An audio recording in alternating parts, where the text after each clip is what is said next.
Je suis Laurence Guélec. Mes recherches portent sur la littérature française du XIXe siècle, la rhétorique et la sociopoétique des textes. Mon livre a pour titre Le diable de la réclame. Il est sous-titré La littérature française du XIXe siècle, au risque de la publicité. Je travaille en effet depuis une quinzaine d'années sur les langages publicitaires de la première modernité. J'ai scruté, en historienne de la littérature, ce que l'on appelait alors la quatrième page des journaux, où étaient stockées les annonces commerciales. J'ai lu aussi un certain nombre de prospectus parmi ceux qui nous sont parvenus et exhumé de nombreuses brochures de réclame pour toutes sortes de produits, parfums, chocolat et biscuits, lingerie fine.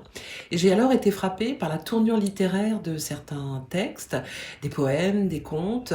En tout genre, il s'agissait bien de littérature de réclame. Les tout premiers publicitaires ont exploité les formes et les contenus littéraires parce que la littérature configurait alors les désirs et les aspirations des contemporains.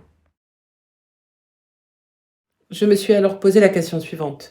Quelle était la réception de ces textes? Et surtout, comment les écrivains en titre, les grands auteurs, les avaient-ils perçus? Eux-mêmes, pressés par les nécessités financières ou par jeu, en avaient-ils écrit?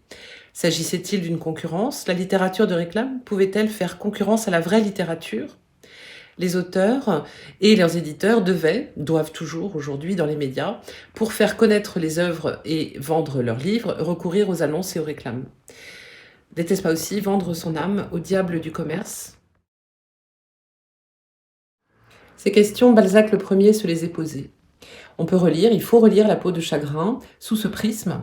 Son personnage de jeune homme romantique conclut un pacte avec un étrange boutiquier, un marchand d'antiquités, qui lui promet l'accomplissement de ses désirs, mais au prix de sa vie.